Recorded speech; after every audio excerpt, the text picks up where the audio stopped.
नमस्कार दोस्तों, आप लोग का अपना यूट्यूब चैनल रिजल्ट विथ आकाश में स्वागत है।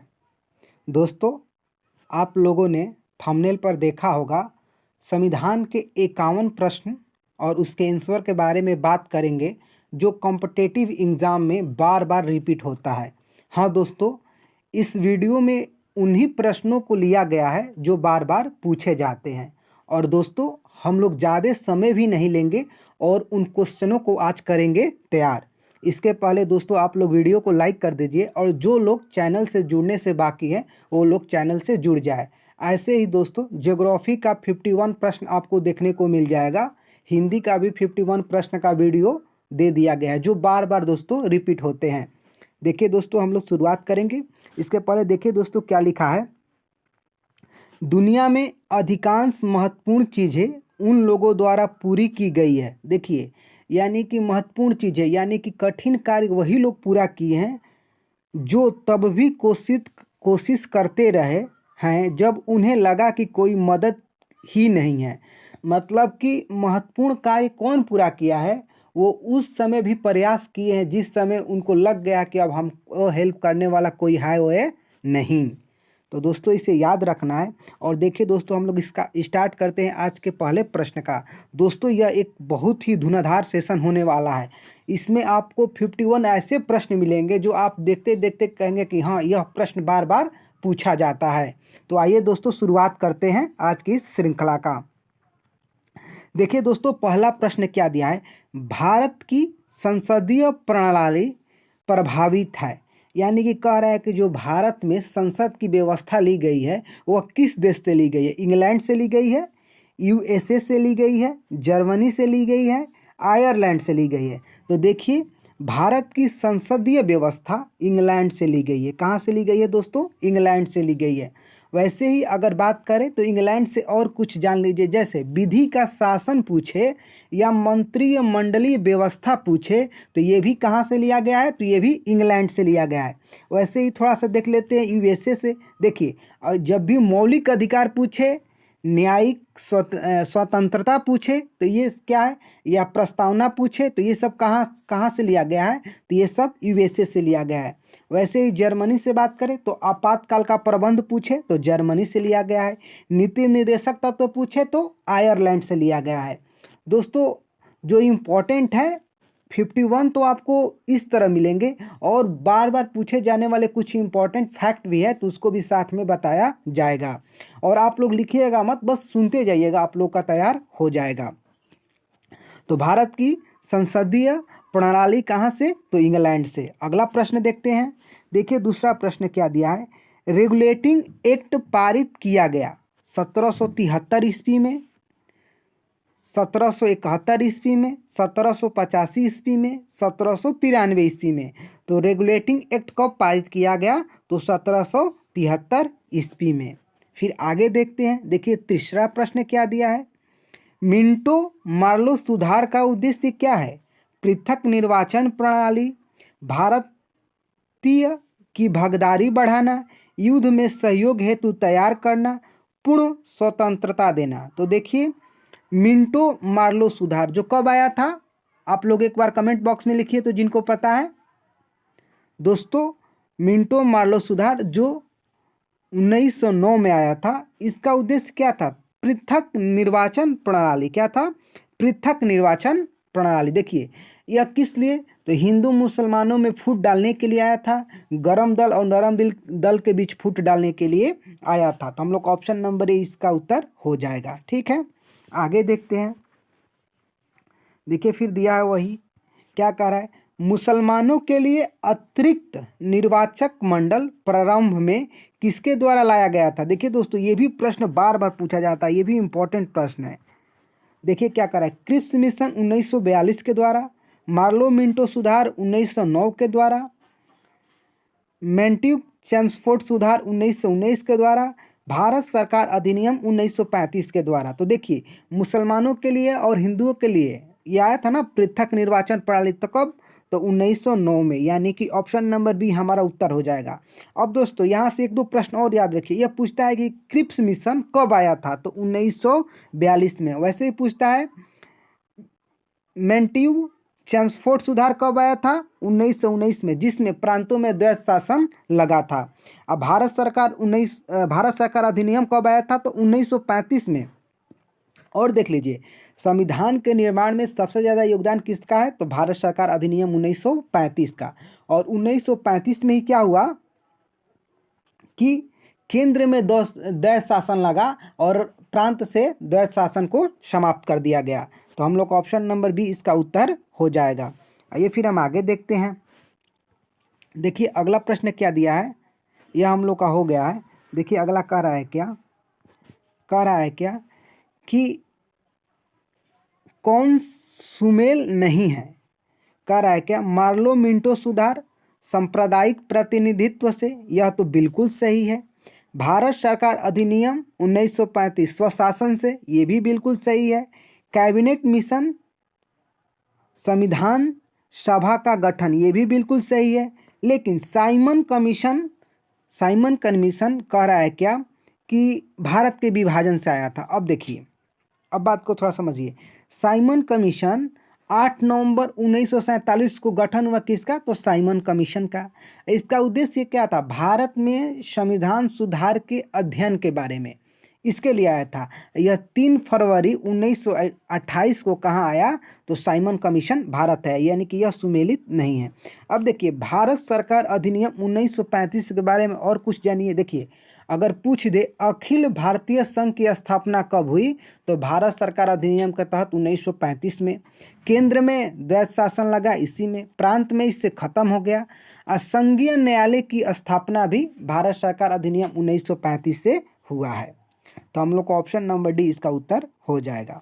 आइए फिर हम लोग आगे देखते हैं। देखिए अगला प्रश्न क्या है, कह रहा है क्या? संविधान सभा के अस्थायी अध्यक्ष कौन थे? कह रहा है क्या? भीमराव अंबेडकर, डॉक्टर राजेंद्र प्रसाद, सच्चिदानंद सिन्हा, के एम मुंशी। तो देखिए, भीमराव अंबेडकर क्या थे? तो ये प्रारूप समिति के अध्यक्ष थे। और डॉक्टर राजेंद्र प्रसाद हम लोग के अस्थायी अध्यक्ष थे। तो क्या सच्चिदानंद सिन्हा संविधान सभा के अस्थायी अध्यक्ष थे? क्या थे? तो सच्चिदानंद सिन्हा संविधान सभा के अस्थायी अध्यक्ष थे। अब देखिए, जो पहला बैठक हम लोग का संविधान का हुआ था 9 दिसंबर 1946 को, उसकी अध्यक्षता किसने किया था? तो उसकी अध्यक्षता भी सच्चिदानंद सिन्हा ने ही किया था। तो हम लोग ऑप्शन नंबर सी इसका उत्तर हो जाएगा। दोस्तों, आप लोगों में से जो लोग अभी वीडियो को लाइक नहीं किया, तो दोस्तों एक बार लाइक कर दे और साथ ही साथ इस सेशन को शेयर कर दीजिए। और दोस्तों, आप लोगों में से जो लोग चैनल से जुड़ने से बाकी, वो लोग चैनल से जुड़ जाएं। ऐसे ही दोस्तों, मैं आप लोगों को शुरू में बताया हूं कि हिंदी का 51 आया है, ज्योग्राफी का 51 आया है, ये संविधान का है। वैसे ही सारे चीज़ों को आप लोग का टॉप 51 करके प्रश्न मिलेंगे, और वही प्रश्न आएंगे जो बार बार रिपीट हो रहे हैं दोस्तों। तो इसके लिए आपको इस चैनल से जुड़ना होगा। आइए हम लोग आगे बात करते हैं। अब देखिए क्या कह रहा है क्या? संविधान सभा के अस्थायी अध्यक्ष कौन थे?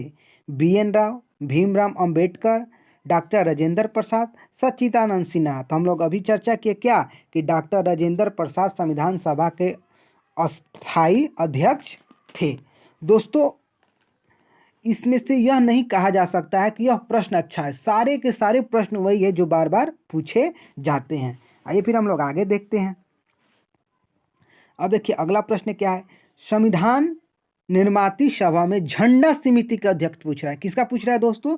तो झंडा समिति का। अब देखिए कह रहा है क्या? JB Kripalani, KM Munshi, doctor Bhimrao Ambedkar जो प्रारूप समिति का अध्यक्ष थे, जवाहरलाल नेहरू। तो हम लोग जानते हैं झंडा समिति का अध्यक्ष कौन थे? JP कृपलानी, यानी कि ऑप्शन नंबर ए हमारा सही उत्तर हो जाएगा। फिर आगे देखते हैं। अब देखिए अगला प्रश्न क्या दिया है? संविधान सभा द्वारा अंतिम रूप से पारित संविधान में कुल कितने अनुच्छेद और अनुसूचियां थी? देखिए दोस्तों, यह मूल संविधान की बात कर रहा है। तो मूल संविधान में कितने? तो 395 अनुच्छेद और 8 अनुसूचियां। कितने? 395 अनुच्छेद और 8 अनुसूचियां, यानी कि ऑप्शन नंबर सी हमारा इसका उत्तर हो जाएगा। अब देखिए दोस्तों, मूल संविधान में 8 अनुसूचियां हैं, तो इन अनुसूचियों से बार बार प्रश्न पूछता है। तो हम लोग बस शॉर्ट, मतलब कि 1 मिनट के अंदर ही सारे अनुसूचियों को देखते हैं कैसे। देखिए, प्रथम अनुसूची भारत के राज्य एवं संघशासित क्षेत्रों के नाम, ठीक। अब देखिए द्वितीय अनुसूची की बात करें, संवैधानिक पदों पर आसीन पदाधिकारियों के वेतन एवं भत्ते। ठीक, अगर तृतीय की बात करें तो शपथ एवं प्रतिज्ञान। अगर चौथी अनुसूची की बात करें तो राज्यसभा में विभिन्न राज्यों के और केंद्र शासित प्रदेशों के लिए सीटों का आवंटन। सीधा सीधा समझिए, चौथा में क्या है तो सीटों का आवंटन। अब पांचवी की बात करें तो अनुसूची एवं जनजातीय क्षेत्रों के लिए प्रशासन किसमें है तो पांचवी में, ये भी बहुत पूछता है। और छठवीं असम, मेघालय, त्रिपुरा, मिजोरम। देखिए यह याद रखिए, असम, मेघालय, त्रिपुरा और मिजोरम के जनजातीय क्षेत्रों का प्रशासन एवं नियंत्रण। फिर सातवीं पूछे तो केंद्र और राज्य के बीच में शक्तियों का बंटवारा है। और आठवीं पूछे तो संविधान द्वारा मान्य भाषाओं के बारे में है। तो दोस्तों ये हम लोग की क्या 8 अनुसूचियाँ हो गई जो मूल संविधान में है। और वर्तमान में कितनी है तो वर्तमान में 12 अनुसूचियाँ है। आइए फिर हम लोग आगे बात करते हैं। अगला प्रश्न देखते हैं। देखिए दोस्तों क्या कर रहा है, संपूर्ण भारतीय संविधान के निर्माण में संविधान सभा को कितना समय लगा। कर रहा है 2 वर्ष 7 माह 23 दिन, 2 वर्ष 11 माह 18 दिन, 2 वर्ष 11 माह 14 दिन, 2 वर्ष 11 माह 23 दिन। दोस्तों आप लोगों में से जिन व्यक्ति को इसका उत्तर पता है तो एक बार कमेंट बॉक्स में आप लोग लिखिए कि CAB ऐसे भी करके, या सबसे बेहतर क्या होता है कि आप इसका उत्तर लिखिए कि इतना वर्ष, इतना दिन, इतना माह और इतना दिन लगा। दोस्तों देखिए, जब लिखेंगे और किसी को बताएंगे तो आप वह कभी नहीं भूलेंगे। और पेपर देने के लिए, एग्ज़ाम क्लियर करने के लिए सबसे ज़रूरी क्या है कि हम लोग ज़्यादा चीज़ों को भूले नहीं। तो दोस्तों आप लोगों को 5 सेकेंड का टाइम दिया था, आप लोग एक बार कमेंट बॉक्स में जरूर लिखें।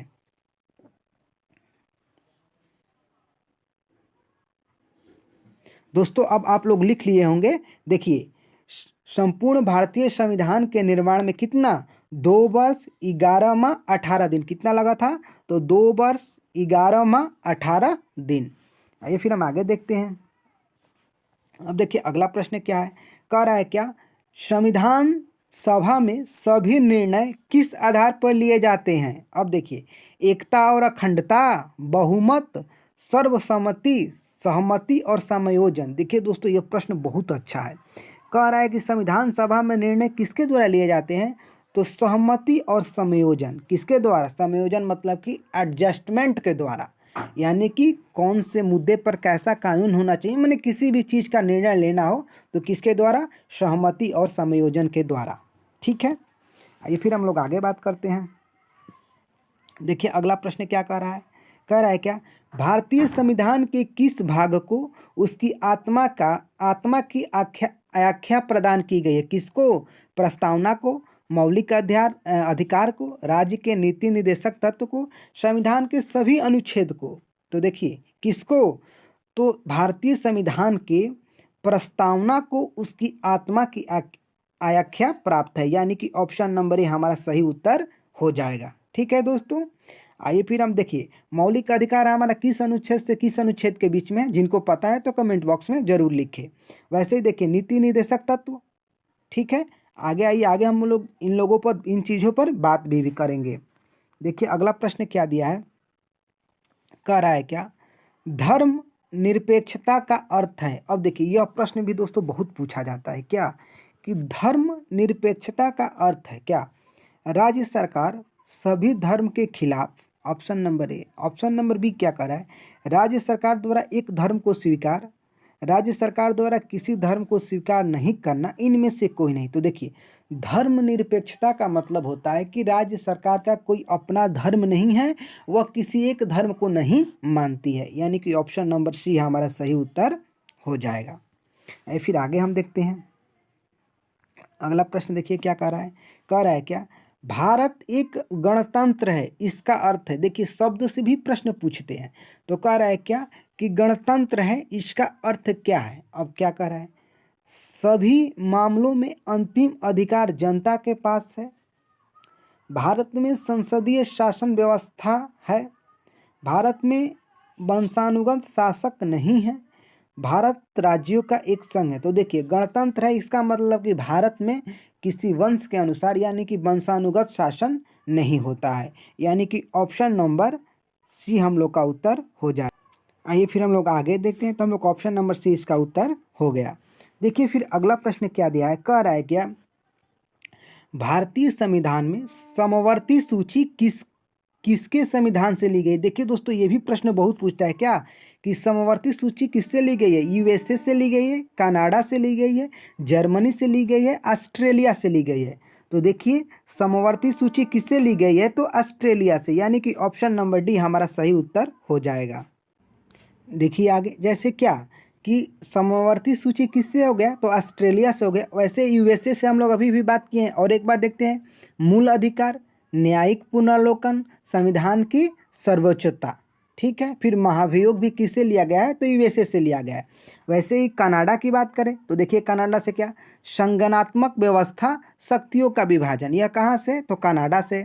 जर्मनी का आपात प्रबंध हम लोग जानते हैं, यानी कि ऑप्शन नंबर डी हम लोग का सही उत्तर हो गया। ये फिर आगे देखते हैं। अब देखिए अगला प्रश्न क्या कह रहा है, भारतीय संविधान कब अंगीकार किया गया। 26 जनवरी 1950 को इस दिन क्या हुआ है, तो इस दिन लागू हुआ है। क्या हुआ है दोस्तों, तो इस दिन लागू हुआ है 26 जनवरी 1949 को, 26 नवंबर 1949 को, 31 दिसंबर 1949 को। तो कब अंगीकार किया गया है, तो 26 नवंबर 1949 को, यानी कि ऑप्शन नंबर सी हमारा सही उत्तर हो जाएगा। आगे फिर देखते हैं। अब देखिए अगला प्रश्न क्या है, कह रहा है क्या, भारतीय संविधान की किस संशोधन द्वारा प्रस्तावना में दो शब्द समाजवादी और धर्म निरपेक्ष जोड़े गए थे। 21वां, 42वां, 43वां, 44वां।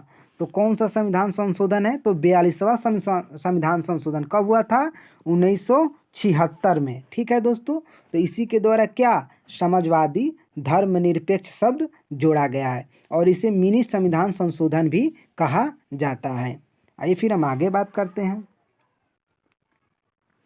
अब देखिए अगला प्रश्न क्या है, भारतीय संविधान की प्रस्तावना में लिखित हम भारत के लोग, we the people of India से क्या अर्थ निकलता है।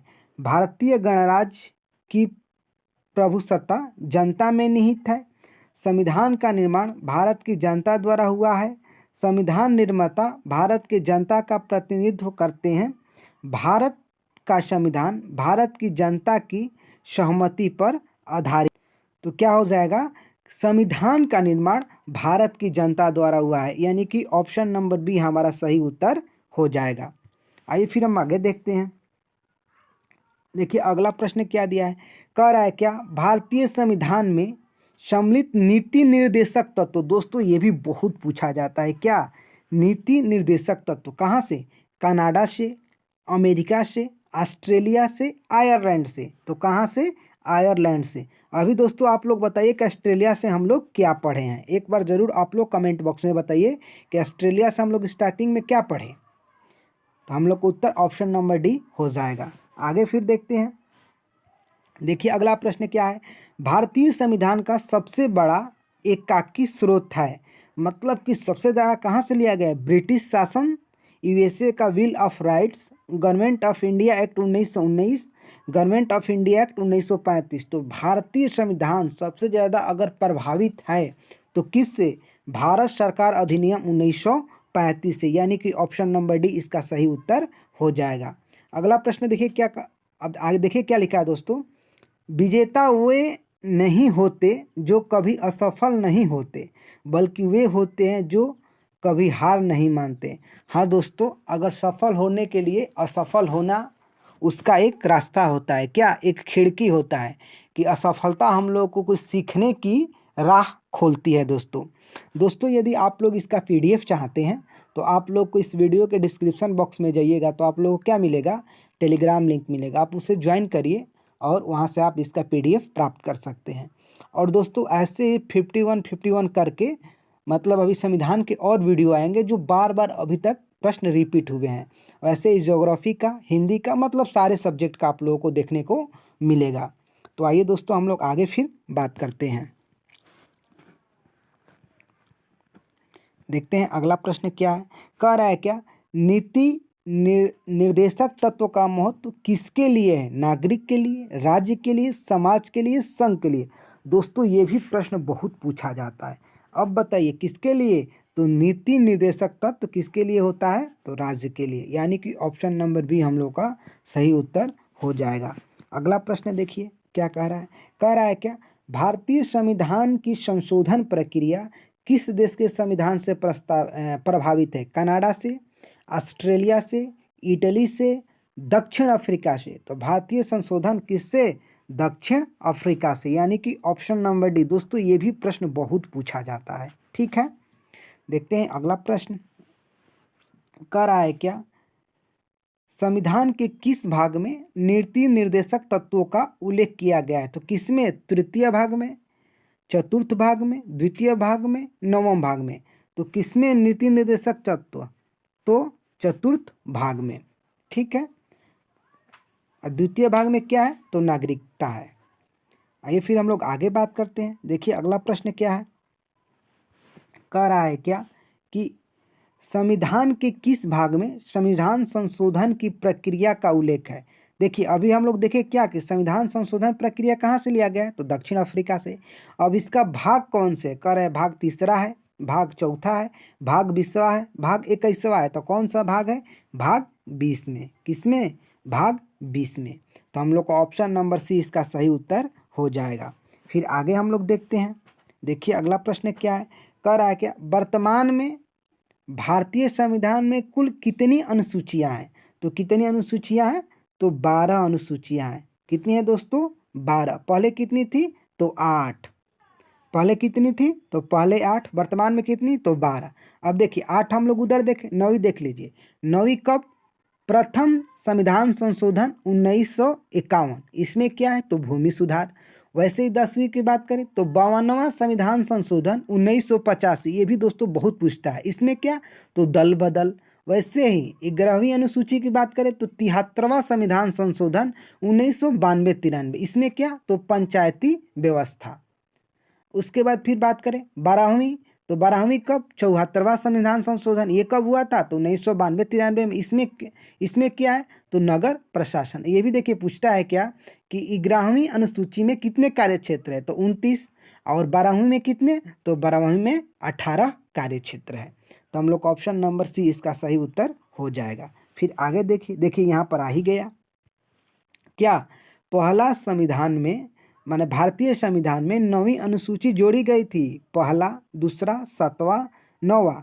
माने कि कब, किस संशोधन में? भारतीय संविधान में किस संशोधन में? तो पहले संविधान संशोधन में जोड़ी गई थी, यानी कि ऑप्शन नंबर ए सही उत्तर हो जाएगा। आगे देखिए कह रहा है क्या, भारतीय संविधान में 22 भाषाओं को राजभाषा का दर्जा प्रदान किया गया है। कितनी भाषाओं को? 22 भाषाओं को। अब मूल संविधान में कितनी भाषाएं थी? तो 14 भाषाएं।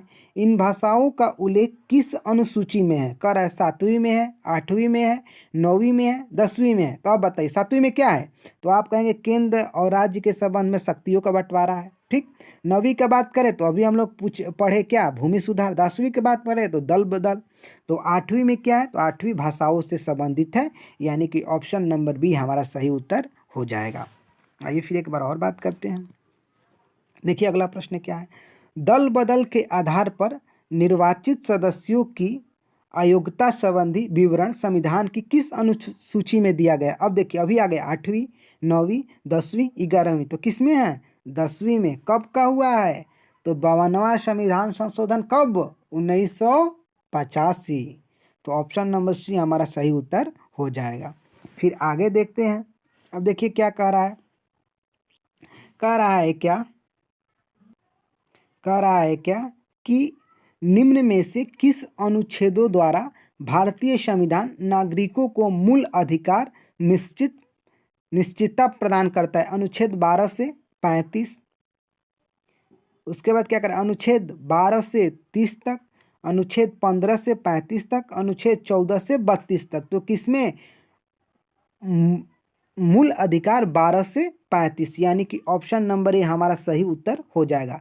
और इसमें कुछ इंपॉर्टेंट अनुच्छेद को जानिए दोस्तों। देखिए जैसे अनुच्छेद 14 किसे? तो विधि के समक्ष समानता। ठीक। वैसे ही इसमें जान लीजिए अनुच्छेद अगर 15 की बात करें तो धर्म, जाति, लिंग, जन्म के आधार पर भेदभाव में रोक है। फिर 16 बात कर ले तो लोक नियोजन के अवसर है। फिर 17 बात कर ले तो अस्पृश्यता यानी कि छुआछूत का है। फिर 18 बात कर ले तो उपाधियों का अंतर है। फिर 19 बात कर ले दोस्तों, 19 बहुत पूछता है। क्या, अभिव्यक्ति की स्वतंत्रता। तो इसमें पहला क्या होता है, 19 में बोलने की स्वतंत्रता, 19 में शांतिपूर्ण रूप से एकत्रित होने की स्वतंत्रता, 19 में सभा समूह बनाने की, चौथा में अगर कहीं आवागमन चाहते हैं तो वो कर सकते हैं, फिर 5वें के अंदर क्या कर सकते हैं, तो भारत में निवास कर सकते हैं, और 6वें के अंदर अपनी आजीविका या रोजगार की स्वतंत्रता है। वैसे ही दोस्तों एक दो और अनुच्छेद पूछता है। जैसे मान लीजिए आपसे पूछ दिया कि धार्मिक स्वतंत्रता किस अनुच्छेद से किस अनुच्छेद के बीच है, तो 25 से आप कहेंगे कितना, 28 के बीच में। फिर पूछे शोषण का विरोध अधिकार, तो 23-24 में है। किस में है दोस्तों, तो 23-24 में है। फिर अगर पूछ दे कि 21A में क्या है, तो आप बताइएगा कि 86वां संविधान संशोधन 2002 द्वारा जोड़ा गया है। क्या है तो इसमें, तो 6 से 14 वर्ष के बच्चों को अनिवार्य निःशुल्क शिक्षा का प्रावधान है। दोस्तों आप लोग एक दो बार इसे सुनेंगे ना, तो आप लोग को भी ऐसे ही याद हो जाएगा आराम से। तो हम लोग का ऑप्शन नंबर ए इसका सही उत्तर हो जाएगा। ये फिर हम लोग आगे बात करते हैं।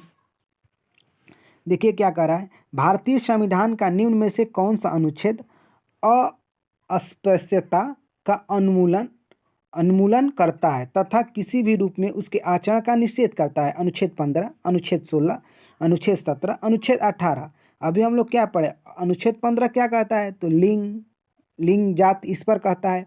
अनुच्छेद फिर 16 क्या कहता है, तो अनुच्छेद 16 कहता है क्या, लोक नियोजन में।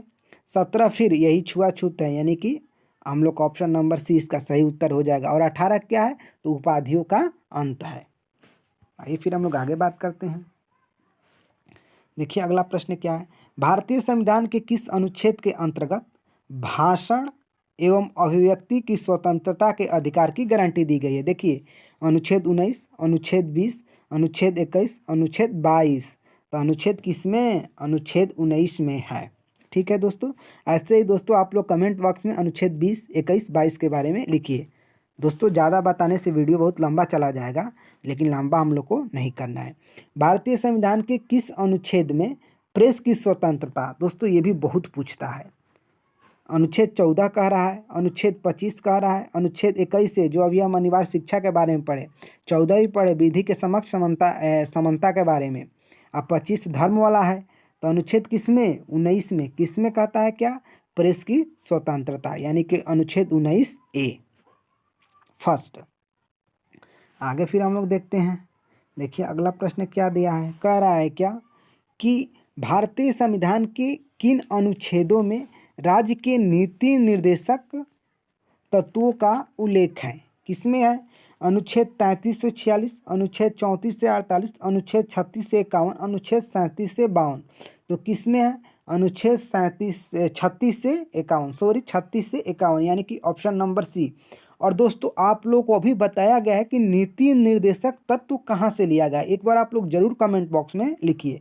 दोस्तों देखिए, आप लिखने से और बोलने से, दो चीज़ों से कभी मत भगिए। यदि नहीं भगेंगे तो जीएस आपका तैयार हो जाएगा। ऐसे ही दोस्तों अगर यदि आप लोग हमारे चैनल पर जाते हैं तो आप लोग को 60 वीडियो के माध्यम से, माने कि एक टॉपिक 30 सेकंड में, 35 सेकंड में आपका 10-15 प्रश्न करा दिए जाते हैं। तो एक बार जाकर आप लोग का देखिए, आप लोग का जीएस वहाँ से बिल्कुल जल्दी तैयार हो जाएगा। तो नीति निर्देशक तत्व कहाँ है, तो 36 से 51 तक। इसमें देखिए, इसमें कुछ अनुच्छेद, जैसे अनुच्छेद अगर हम 40 की बात कर ले तो ग्राम स्तर पर पंचायत की व्यवस्था करता है। वैसे ही अगर हम 43 देख लें तो निर्वाह मजदूरी के बारे में करता है, जो इम्पोर्टेंट है। अगर फिर उधर हम 47 देख ले तो ये मद निषेध, पोषाहार, इसकी व्यवस्था, पोषाहार जो नहीं मिलता है ये सब खाने की, इसकी व्यवस्था करता है। आइए हम फिर आगे हम लोग बात करते हैं। देखते हैं अगला प्रश्न।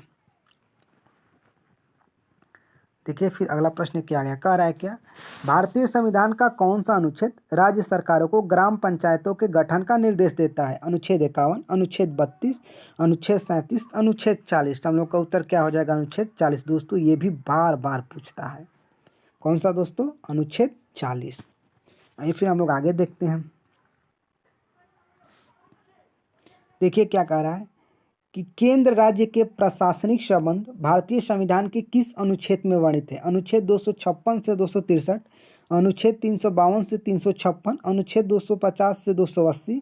इनमें से कोई नहीं। तो किसमें, केंद्र और राज्य के प्रशासनिक संबंध भारतीय संविधान के अनुच्छेद 256 से 263 के बीच में है। किसके बीच है दोस्तों? तो 256 से 263 के बीच में है। यानी कि ऑप्शन नंबर हमारा कौन सा हो जाएगा?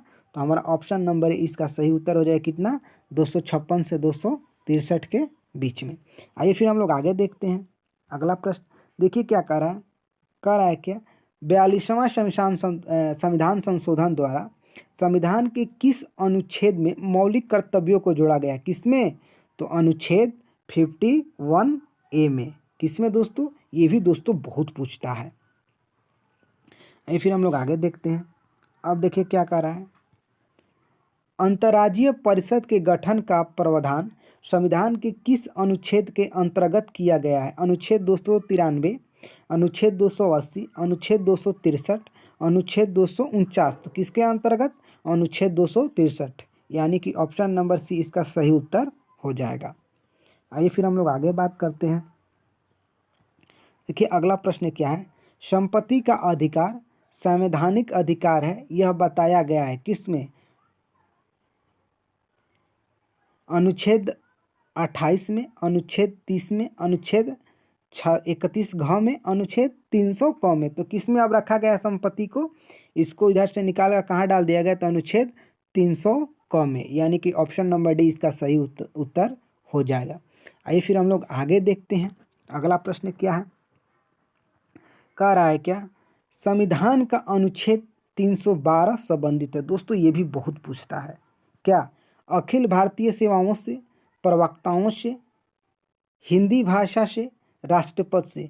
तो अखिल भारतीय सेवाओं से कौन सा अनुच्छेद संबंधित है? ऐसे भी करके पूछता है। तो कौन सा? अनुच्छेद 312। यानी कि ऑप्शन नंबर ए हमारा सही उत्तर हो जाएगा। ये फिर हम आगे देखते हैं। कह रहा है क्या? भारतीय संविधान के किस अनुच्छेद में निर्वाचन आयोग के लिए प्रावधान है? किसकी बात कर रहा है? तो निर्वाचन आयोग की बात कर रहा है। अनुच्छेद 320, अनुच्छेद 322, अनुच्छेद 324, अनुच्छेद 326। तो किस में है निर्वाचन आयोग? तो अनुच्छेद 324। यानी कि ऑप्शन नंबर सी हमारा सही उत्तर हो जाएगा। आइए फिर आगे देखते हैं। देखिए अगला प्रश्न क्या कह रहा है? किस अनुच्छेद में यह प्रावधान किया गया है कि संघ की राजभाषा हिंदी तथा लिपि देवनागरी होगी? अनुच्छेद 324, अनुच्छेद 343, अनुच्छेद 352, अनुच्छेद 371। तो किस में है? अनुच्छेद 343 में। दोस्तों ये भी बहुत पूछा जाता है। देखिए अब क्या है? कह रहा है क्या? एक कोटेशन देखिए।